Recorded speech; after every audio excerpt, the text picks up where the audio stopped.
কেন রমজান মাসের রোজার সদকায়ে ফিতর রাসূল কেন নির্ধারিত করলেন, কেন ওয়াজিব করলেন, কেন ফরজ করলেন?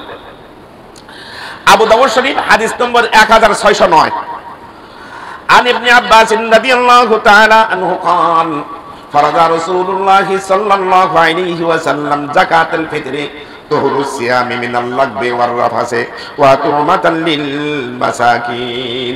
আব্দুল্লাহ ইবনে আব্বাস রাদিয়াল্লাহু তাআলা আনহু থেকে বর্ণিত আছে, তিনি বলেন রাসূলুল্লাহ সাল্লাল্লাহু আলাইহি ওয়াসাল্লাম ফরজ করেছেন, এদিকে তাকান, রাসূল করিম সাল্লাল্লাহু আলাইহি ওয়াসাল্লাম নির্ধারিত করেছেন, ফরজ করেছেন সদকায়ে ফিতর।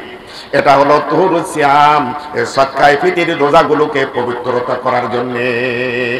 সদকায়ে ফিতর ফিতরা নির্ধারণ করেছেন কি জন্য? রোজাগুলোকে পবিত্র করার জন্য।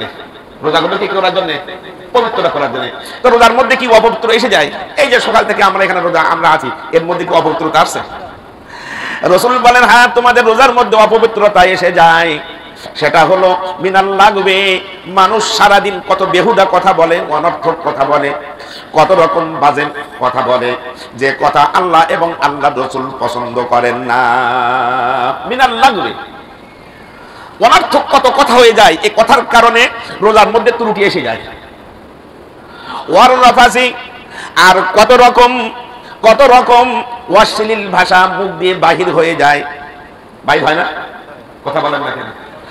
কত রকম অশ্লীল ভাষা, বাজে কথা বাহির হয়ে যায়। রাসূল বলেন এই অনর্থক কথা, এই অশ্লীল কথার কারণে মানুষের রোজার মধ্যে ত্রুটি এসে যায়। ওই রোজাকে ওই ত্রুটিগুলো থেকে পবিত্র করার জন্য ফরদা রাসূলুল্লাহ সাল্লাল্লাহু আলাইহি ওয়াসাল্লাম হাযিহি সাদাকা। এই কারণে এই রোজার কি করেছেন? সদকায়ে ফিতর রাসূল ফরজ করেছেন, নির্ধারিত করেছেন। আমরা মনে করি যে সদকায়ে ফিতর একটা আমাদের জন্য জরিমানার বস্তু, যে হুজুরা শুধু আসে এসে বলে সদকার ফিতরা দাও, এটা বোধহয় আমাদের জন্য জরিমানা। আসলে এটা জরিমানা না, এটা হলো আপনার ইবাদতটা পরিষ্কার করার জন্য। ইবাদত কি করার জন্য? ইবাদত পরিষ্কার করার জন্য সদকায়ে ফিতর, আপনার রোজাটা পরিষ্কার করার জন্য সদকায়ে ফিতর। রাসূল বলেন শুধু এতটুকু না, তুমাতাল লিল মাসাকিন, এই সদকায়ে ফিতর তুমি আদায় করবা, এটা অনর্থক হবে না। তোমার গ্রামের মধ্যে, তোমার পাড়ার মধ্যে, তোমার ইউনিয়নের মধ্যে যে সমস্ত ইতিম মাদ্রাসা আছে, ইতিমখানা আছে, ইতিম মানুষেরা আছে, তাদের দুমুখে দুমুঠো খাদ্য উঠায় দেওয়ার জন্য এই সদকায়ে ফিতর দিলে কি হবে? তারা দুমুঠো খেতে পারবে, এক বেলা খেতে পারবে, একদিন চলতে পারবে।